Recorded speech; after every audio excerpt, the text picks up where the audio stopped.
Just as we used our platform to try and bring a voice to missing persons Ashley Morin, and by the way, the search continues for her, another podcast, The Misery Machine, has a very similar story of a person that went missing in their neck of the woods. Please, listen on to this missing person's case. Maybe you know something that could bring a lot of peace to the family that remains. Enjoy.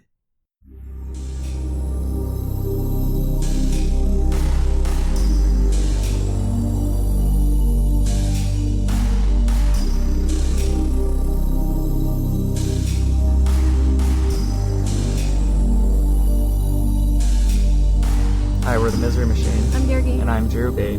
And this week we're doing probably Maine's most famous missing persons case. Absolutely. It's the Kim Moreau case. So we're here today in the Holy Cross Cemetery in Livermore Falls, Maine, and this is a case that's really close to home for me. I have a lot of friends that are, even as close as family that have grown up in the area. I'm very familiar with the area, and it is definitely one that has impacted the community, continues to do so. And Kim's father definitely needs some closure. Her whole family does for her disappearance. So we hope that what we're doing here can kind of signal boost that, and hopefully one day, they'll be able to bring her home and bury her. Yeah, absolutely. Appreciate all the help we've gotten so far, but without further ado, The Kimberly Moreau case.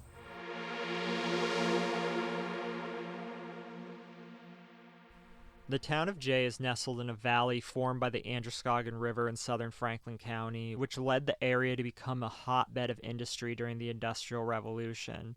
The Androscoggin River provided power for a multitude of mills and factories, and while industry remains a strong part of Jay's past, the town retains a rural feel. With a population of just under 5,000, Jay has kept the small town characteristics that make it an ideal place to live and raise a family. Jay is bordered by the towns of Livermore, Livermore Falls, Canton, Chesterville, and Wilton, and includes a small neighborhood known as Chisholm, named after the industrialist that built one of the very first mills in the region that it's known for.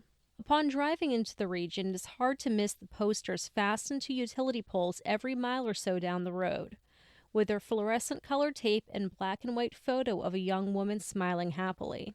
That woman was 17-year-old Kimberly Moreau, who has been missing without a trace for the last 34 years. Kim was described as a beautiful young woman, standing 5 foot 7 inches tall and approximately 135 pounds. She had blonde hair and blue eyes, and had multiple piercings in both of her ears. Kim had competed in local beauty pageants and was interested in pursuing a career in modeling, and had already taken steps to work with a firm out of Boston. Her only identifying mark was a surgical scar located on her back. On the day of her disappearance, Kim was wearing a white blouse, jeans, white high-top sneakers, and a men's class ring that was engraved with Mike 87 and Mike Staples being her boyfriend at the time. Kim didn't care much for school like many teenagers and only wanted to be there for the social aspects of it. She enjoyed cheering and dance and enjoyed writing poetry. She had been described as prim and proper, and like many teenage girls, cared very much about her appearance. She would make sure her hair and makeup was done perfectly and would routinely change her outfits multiple times a day. That was definitely me as well as a teenage girl. May 10th, 1986 was the day of Kim's junior prom. After getting into an argument with her boyfriend, Mike Staples, she had caught him with a good friend of hers, Kim decided to skip the prom and headed into downtown Livermore Falls into the park with her friend, Rhonda Breton, which would have been a 10-minute walk from her home. It was there that Kim and Rhonda met Brian Enman and Breton's boyfriend, Darren Jodry, who were both 25-year-old men. According to the reports, the group allegedly spent the day driving around in Jodry's late model white Pontiac Trans Am. Although the details of what occurred that day are not clear, and there have been many conflicting accounts and rumors. We'll get to a lot of that later on in the podcast. Yes, we will. At around 11 p.m., Kim stopped in at her Jewel Street home to use the bathroom and told her older sister Karen that she'd be back in about an hour or so. She left without a jacket, and it is to note here that it was about 38 degrees that night. She left without her purse, her makeup, which was something that was very important to her, or anything else that would make one assume that she wouldn't be home in short order. Kim's parents were working just across the street at the JVFW, where her father Richard was a chairperson and her mother Patricia was working behind the bar. On this particular evening, the JVFW was hosting a large supper and dance, and Kim's parents didn't return home until about 2 a.m. Kim's sister Karen has noted that there wasn't anything out of the ordinary about Kim's demeanor that would have led her to believe that she was in any sort of trouble. She did not appear to be in any distress, she didn't appear to be under the influence, or signaling that she was in need of any help. Unfortunately, this would be the last time any of Kim's family would see her.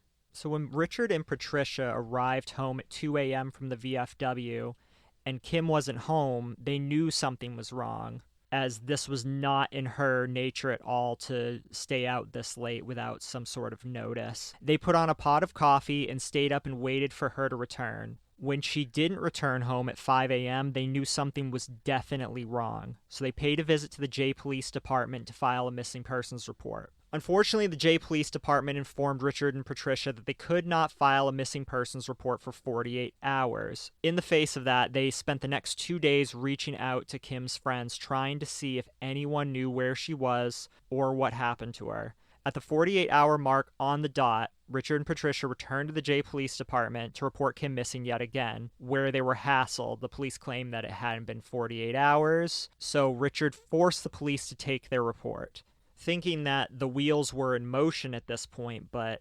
unfortunately they weren't. Kim's case was lost in the shuffle, and it took the police department 4 months to report her as a missing and endangered person. Until that period of time, Kimberly Moreau was treated as a runaway teenager, which didn't make any sense to her friends and family, as Kim had left her home without any of her belongings, money, or her car. The J Police Department officially stated Kim was a runaway. They also said she had a runaway previously, which was not true according to her family. According to Kim's father, Richard, he and Patricia trusted their children, even allowing Kim to stay in Farmington for the summer while she worked at McDonald's. The family spent $600 to $1,000 a month in phone bills with all the calls that they were making trying to find Kim, and spent countless hours working independently on her case, oftentimes during their work days. So one thing you may forget, and I forgot about this until I heard them talk about this, back in that period of time, you couldn't just call any town you wanted to for free. You'd get long distance charges, sometimes even calling a neighboring town. Doing this legwork was very expensive to make all these phone calls. Right, and a lot of this area, even going maybe, like a 15-minute drive out of the way, you were crossing county lines. Because Jay and Livermore are in different counties. Livermore is in Androscoggin County, whereas Jay, literally walking distance from their home on Jewel Street, was in a different county. It should also be noted that on top of this, they were treating Kim's mother, Patricia, for cancer. I can only imagine that this was a very big financial burden for them with what little help they were getting at the time. And further, unfortunately, in 1988, 2 years after Kim went missing, her mother, Patricia, passed away from the cancer. Later, Kim was declared legally dead in 1993. And Patricia is buried at the Holy Cross Cemetery in Livermore Falls. Mm-hmm. Right next to her grave, there is a grave for Kim for when they're able to bring her remains home. Kim's family made numerous appeals to Maine's governor and other state officials for the state police to take over. In order for the state police to take over, the town of Jay had to release the case to the state police. According to the family, Erland Farrington, who was the chief of Jay Police at this time, was allegedly refusing to release it to the state police until there was enough pressure from the state. It is theorized that this is because there was a party with underage drinking at his home, which was thrown by his son, Eric Farrington. This happened the night Kim went missing, and Kim and Rhonda were observed in attendance. And from what I read, 3 people have verified that Kim and Rhonda Breton were at this party. on that night. Yes, we're going to be getting into more detail with our cast of characters here. That's going to give a little bit more details and theories into the case. So I've listened to a few interviews with the family, and they're very generous with their time, which is why we didn't reach out to them. I just don't feel that we have any other questions that haven't already been answered, And I know, they've been through enough. Again, they're very generous with their time. I don't want to take any more of their time unless we had something very pertinent to ask, but I felt like things were very much covered right now. If the family is listening and want us to make a correction or want us to add something, I have no problem doing an addendum in the show notes and the video description, and I have no problem doing an updated video. So, having listened to a few of these interviews, I found out that 2 FBI agents offered their services to the family, but the state of Maine allegedly had blocked them from doing so. According to the family, the production company that produced Northwood's Law wanted to come in and do a series on missing people in Maine, and that included Kim's case. The family alleges that they were shut down and have said that the company was threatened with legal action if they went through with the series. The family claims this was due to the then Maine Attorney General Janet Mills, who is now the governor of Maine. The then chief of the criminal division and former Augusta mayor, William Bill Stokes, allegedly had told the family they had a good idea where Kim's body was and were going to perform a search, but from what they said, this never came to fruition. So there's a lot of different theories going on with Governor Mills. A lot of it is alleged. I can tell you that there's no proof of any of this. There's no proof of any of this, but there has been a lot of theories thrown out online as to why that she has blocked this. And you can see a lot of them. There's a Facebook group, if you're on Facebook. It is called Kimberly, Moreau, Missing from J, Maine. There's roughly 3,200 members of this group. Any new developments and updates in the case are put in here. So if you want to keep up on this case, I would strongly suggest going and joining there. This is where you're going to find a lot of the theories as well. And some of the theories that have been posed about our now governor tie into her connection to the area. She is from the Farmington-Wilton area originally, and allege her ties to Calvin Tidswell, who is a reoccurring person in this case. Which we'll get into which we will definitely get into. And the fact that she allegedly had or has a substance abuse problem. Allegedly. Allegedly. We have no proof of this, but this is what a lot of people throw out there. So I feel like it bears mentioning. So there was also another theory that I find it a little bit far-fetched, but it's definitely something that was thrown around, so I think it's worth mentioning. It's been brought up a few times, so we'll just mention it, whether we feel strongly about this or not. We're just looking to provide you with as many theories and details that are currently going around, because there's a lot of them being thrown And we're around. not even going to be able to cover everything. There's so many. Yeah, absolutely. So Louis Lent, who was a serial killer picked up for murders in Massachusetts and New Hampshire, was theorized to be involved in Kim's case. He had claimed that he had assaulted a child in Maine, did not specify age, around the time that Kim had went missing. However, there was also another young woman named Michelle Jacadis. I don't know if I said her name right, but I think that's probably the closest pronunciation, who was also a Massachusetts native, who went missing in the same time, or around the same time rather, in the Dixfield area at a New Year's Eve party. I believe the last date she was seen was December 31st of 1986. Yes. So Dixfield, just if you're not from the area, is not really too far from the J. Livermore area.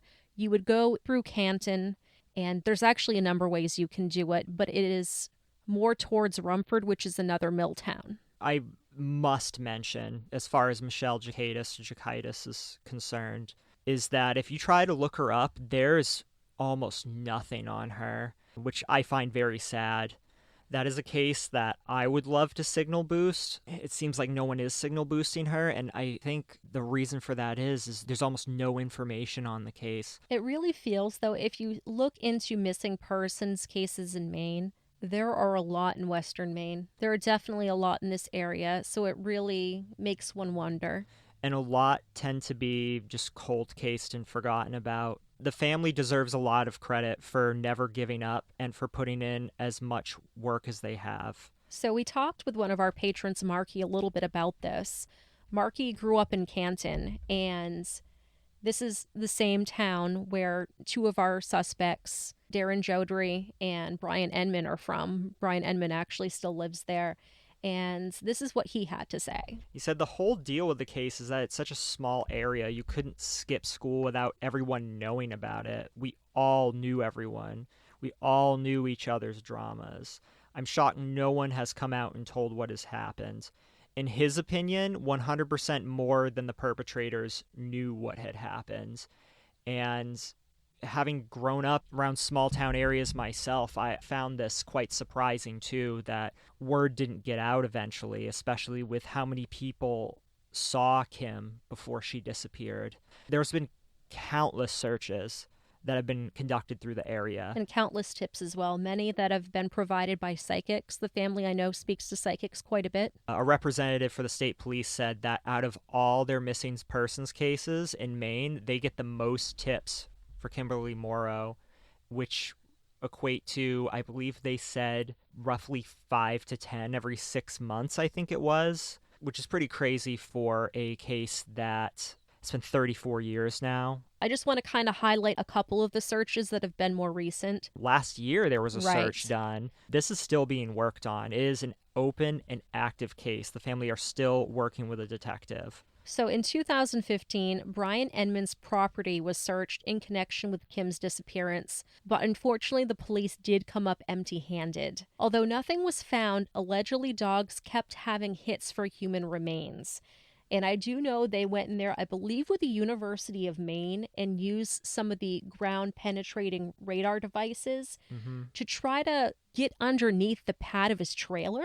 That was one place that they were looking. The theory with that one I always found a little bit odd. I'm glad that they went ahead and searched that, but he didn't own this property, I believe, until the year 2000. So if she were to have been buried, he would have had to move her. Right. It's unfortunate they didn't find anything, but the fact that they are getting hits from the cadaver dogs is definitely suspect. Well, one thing that should be mentioned about the cadaver dogs is you can get a hit on the property, and it doesn't necessarily mean that the remains are on the property. It could mean that the remains are a mile or two away, and water has since washed down onto that property over the years. Dogs will still get hits off that if there's moving water or anything like that. At least that's how it was explained to me. So the more recent search, and this is the one I was holding out hope for. I was watching the news every single day for an update for this. This was just last year in 2019. So a search was conducted in the driveway of a farmhouse on Route 4 in Livermore that is alleged to be previously owned by Calvin Tidswell's family. And we'll get, again, into who Calvin is in a little bit. According to Richard, a concrete slab was poured the morning after Kim went missing in order to build a farm stand, and it was rumored that's where Kim's remains had been for the last 30 plus years. Unfortunately, after tearing up the concrete slab and surveying the site with ground-penetrating radar, police found no sign of Kim. We didn't take a picture of this because somebody else owns the property now, but we can show you a picture of what it was before it was torn up. We can definitely do that. There's actually a lot of pictures online in the process of the demolition with the police there that we can share on YouTube. Absolutely. So felt it easier to give you the rundown. I know we mentioned some people and you're wondering, well, who are they exactly? I think it's best to go through them one by one and explain some of the things that were going on with them. Some of the theories attached to them. Yeah, because if we didn't do it like this, it would kind of be convoluted and all over the place. Yeah, this probably was the best way to organize it. So start with Rhonda Breton. Rhonda Breton was a friend of Kim's that had just started hanging out with her months before her disappearance. Okay, so they were only close friends for a few months. Rhonda was described as controlling when it came to Kim. She wanted to know where Kim was at all times and only wanted Kim to herself. So once Kim started hanging around with Rhonda, she started distancing herself from her other friends that she had kept. Rhonda had allegedly been dropped off at home, leaving Kim alone in the car with Brian Enman, even though it wasn't Brian's car. Over the years, Rhonda's story has changed multiple times regarding the events of May 10th and 11th, 1986. Allegedly, Rhonda said Kim was driven to Old Orchard Beach and was dropped off there. So That is extremely unlikely. that's very far, okay? And this is in the 80s. It would be, especially growing up in a small town around that time. Druby and I routinely go to Old Orchard. We go to a neighboring beach near there, but it's even a hike for us, and we're 45 minutes south of J. Livermore. About 40, 30, Yeah. 35, 40, depending on how, traffic. fast I'm driving. Yeah, so think about the length of that driving there at night. You didn't have the internet. How unlikely would it have been to have contacts there? Very unlikely. Also, was it 38 degrees out that night? Yeah, in J. Livermore, And I'll tell you, it'll be even more cold over at Old Orchard. because Old Orchard Beach is next to the ocean. And for everyone listening that lives near an ocean, you know the ocean at night makes things a lot colder. The sand is freezing. Not to mention the wind coming in from the sea. So keep that in mind. Keep that in mind, the fact she had no coat on. And just the fact that Rhonda suggested something like that just was nonsensical, in our opinion. In our opinion. On August 23rd, 1986, Rhonda admitted to being at Eric Farrington's party. This is the son of the then chief of police of Jay. So Eric Farrington, Mike Smith, and Scott Ridley said that prom night, May 10th, was the night of the party. So 3 people confirming that May 10th was truly the night of this party. Nobody mixed the dates up. And they all 3 remember Kim walking into the party with Rhonda. Allegedly, that was the claim from all 3 of them. So after Kim's disappearance, Rhonda began distancing herself from Kim and Kim's family, going so far as to claim that she barely knew who Kim was and often dodged Kim's family in public. I've heard interviews with Richard Moreau, Kim's father, stating times where he's run into her in the grocery store and she ended up leaving her cart and leaving the store when he approached her, or confronted her, I should say. After she graduated high school, Rhonda left the state. So she first moved to Florida and then to California. While in California, and this was 2009, over 20 years later, she was killed in a hit-and-run accident that is still unsolved to this day. People widely believe that Rhonda could have solved the case immediately should she have chosen to speak up. So the next person we're going to review here is Brian Enman. So he is the friend of Rhonda Breton's boyfriend, and the person that is believed to be the last person to see Kim alive on the morning of May 11th, 1986. So Brian claims that after dropping Rhonda Breton off at home, he drove Kim to a location known as a hangout spot for local teens. He claims the 2 of them engaged in consensual sex. Now, allegedly, I've heard some people say that he didn't mention the consensual sex part until 2 years after the fact. So this is where it gets a little weird.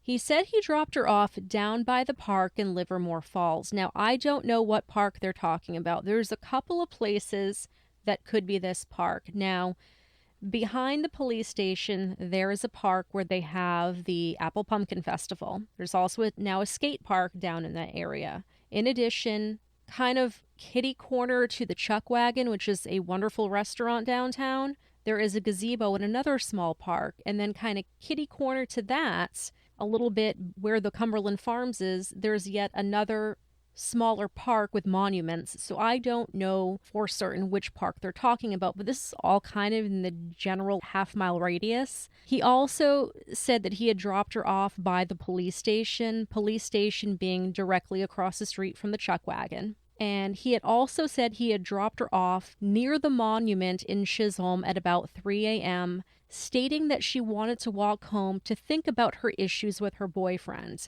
I don't buy that at all. So this fact has been widely disputed by her friends and her family due to the fact that Kim was very afraid of the dark. It has been stated in some of the interviews that even to walk across the street or next door to her grandparents' house at night, they had to turn the lights on for her and then she'd run right across. So she was definitely afraid of the dark. Also note here that it was very cold that evening. It was about 38 degrees and she didn't have her coat. and this was a considerable distance to walk. Now, this monument in Chisholm, it is at the bottom of Jewel Street, which is a pretty steep hill, and her home is at the other end of Jewel Street across from the VFW. I know personally I would not want to walk at 3 in the morning up a huge hill like that. So if you just think logically, a reasonable person probably wouldn't want to walk that. Now, added to the fact that Kim is very afraid of the dark, this is known between her friends and family, I feel it's impossible that Kim would have wanted to do something or suggested to do something like this. No, not at all. It's a ridiculous theory. So Enman is from the neighboring town of Canton. He still actually lives there, as we reviewed, and his property was searched in 2015.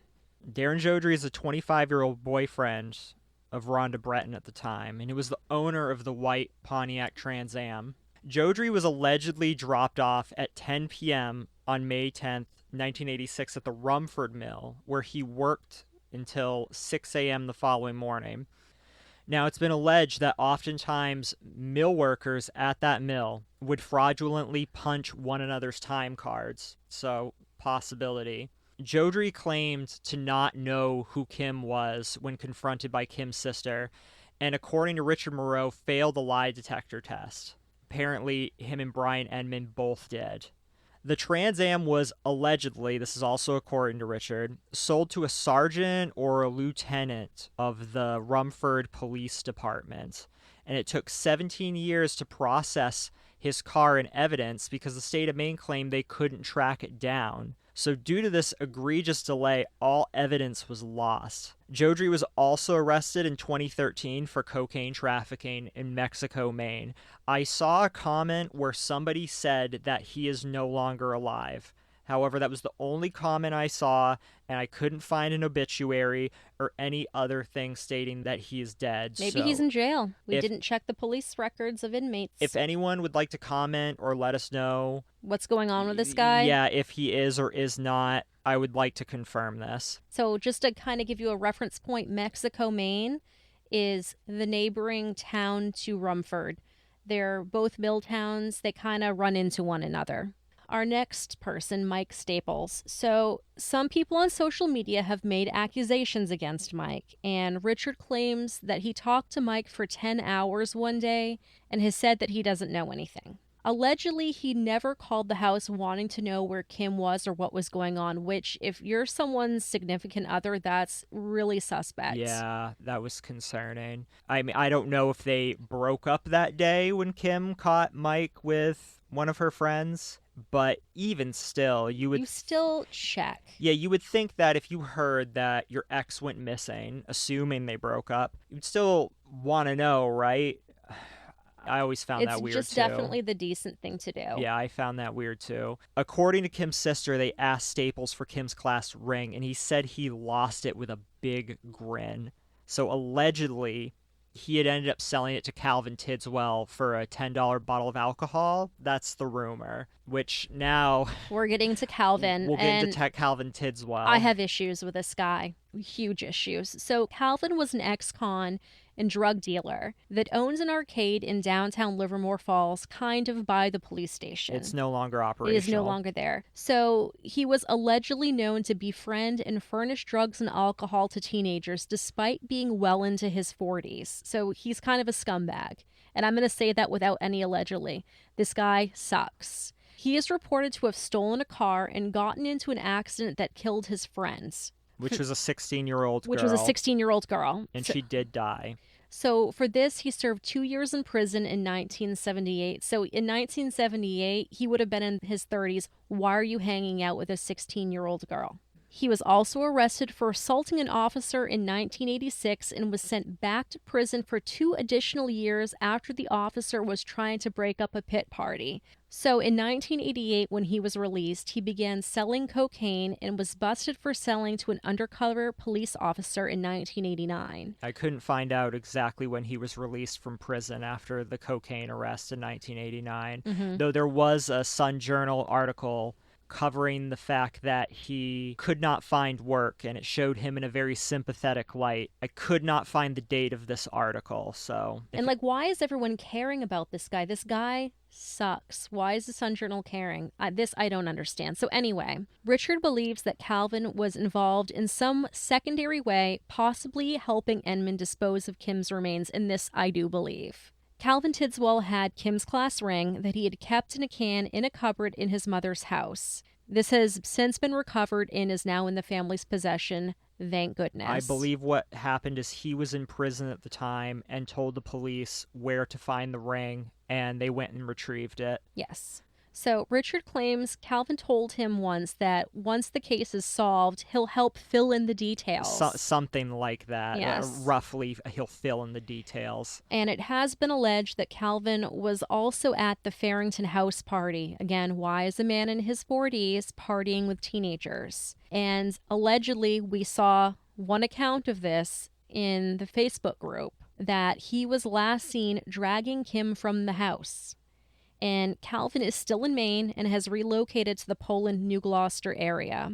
Now, there is something that I want to speak on here. So, we had mentioned previously the house on Route 4 in Livermore, where the concrete slab had been torn up last year to see if Kim's remains were underneath it. Now, I can say this without any allegedlys. Calvin has a public Facebook page, and all of this is here. Now, if you go to Calvin Tidswell's Facebook page, there are pictures that he has public, and one of them is the yellow house that his family used to own. And this picture was posted in 2017, and it is of the house and the farm stand. Now, why is he posting this? Has no context, and he had this as his profile or cover photo, rather, on Facebook. I think this guy is a jerk. I think he is trolling and trying to cause hate and discontent. I can say this, I took screenshots of it, and they will be available to view on the YouTube video, or you can just go to his Facebook page. And if you don't understand exactly what's the significance of this, so let me stress something to you. Yes, the concrete slab under where this farm stand was dug up last year. Why was that so important? Well, the day after Kim went missing, this concrete slab was filled in, and ever since then, there was a long-standing rumor that that's where Kim's remains was dumped and the slab was placed over. So for decades now, the family has been wanting that to be searched, and they hadn't been able to until very recently. So for him to post that on his Facebook page in 2017, while everyone's talking and swearing that's where she probably is, I know if I was the family, that would be incredibly infuriating. Infuriating being an understatement. So if we did not make that clear earlier, the significance of that, that's why. I don't know. This man is disgusting, and he needs to be put away. So in addition to this, there is a long-standing rumor that at this farmhouse back in the 80s, Calvin's family had pigs. And it is rumored that possibly Kim's remains were given to the pigs. Now, I don't know. This part is completely alleged. Yeah, there's no proof of this. There's no proof of this. This is just what people throw out there. And if you go to that Facebook group, you'll see there's a lot of people cursing Calvin Tidswell and throwing out a lot of theories about him. Just to protect us legally, we don't have hard proof of this. We are just discussing theories. And I don't know, I felt a little uncomfortable talking about this one. Yeah, I do too, because it feels crass, but it is a theory I see being brought up. So one of the final theories that we want to talk about, and mind you, there are so many theories on this. A theory that was brought forth, it was not really a theory, but a tip, that a dying man wants to talk to Richard about what is going on. So to this date, I haven't found any more information about that. Or has talked to Richard. So within the past year, I saw some interview with Richard Moreau where he mentioned that he didn't want to give away a lot of details, but they had a really solid lead, and mentioned that they spoke with a dying man. They're not giving any details, as completely understandable why they wouldn't give details at this point. Will this be a lead that leads to being able to bring Kim home? I sure hope so. I really, really do, because like I said in the intro, The family has been through enough. I mean, I've heard them mention they don't even care about a criminal case. They just want to bring Kim home. And after this long of searching, I want nothing more than them to have that closure, to have this solved, to have Kim brought home finally and laid to rest. It's so completely sad. This is Maine's most notorious missing persons case. I really hope that the fact that this is talked about so frequently, and that we definitely want to do our part to signal boost it. That's why we did this episode, and we want to see it solved. But I will say it's probably the most signal boosted case from Maine. I'd say so. Aside from Ayla Reynolds, yeah, I'd say maybe this one a little bit more. Just a lot of people have a lot invested in it. They really, really do. A lot emotionally invested in it. I mean, I grew up in Lisbon, which is another mill town to the south, but I've spent quite a bit of time in the J. Livermore area through playing sports, through friends, to friends that are like family to me. I've spent so much time in the area, and seeing Kim's picture is something that it's just kind of haunted me. Like, I want this solved. Because if you drive through there, and if you're from the area and you haven't been down there, don't take my word for it. Just drive through there. You will see Kim's picture on posters all around J and Livermore. It's been that way. It's been that way for decades. And I feel like a lot of people, really can't help but identify with the family, a working class family that has never given up and has worked so tirelessly to make up for, in my opinion, a horrible job done by the police. When we were talking to Marky about this earlier, he even stated the police in the area were way over their heads. They still, for this case, I believe, are way over their heads. Even with the state police involved, we don't necessarily have the best track record of solving missing persons cases. We really don't. Nor do I feel like we even handle murder cases properly. That's not something I want to go too deep into, but as you may have heard us mention before, Maine has a history of, in my opinion, and I think Jurgi's too, getting some of these cases wrong just to get them closed. Yes, we've covered one particular case before where that has happened. We feel very strongly about it. And there was another case that we'll cover in the future that Drewby and I have some direct connection to due to our workplace, where they got it horribly wrong. Yes. So whenever I hear about something like this in Maine, it's hard to not feel like the odds are stacked against you. And with any missing persons case, it really matters how quickly the police act. Can you imagine if the family didn't push for as hard as they did? I'm sure that there are other people who have had a friend or family member go missing, and they felt so helpless, and they just felt like they couldn't put in the type of effort that Kim's family did. And you'll never hear about this person. Michelle Jakaitis is one of those people. We can't find anything about her. I seriously commend them for the effort that they have put in from the time she went missing to now. This was a time pre-internet. Now things are a little bit more simpler. You can definitely signal boost things with groups, with different forms of social media.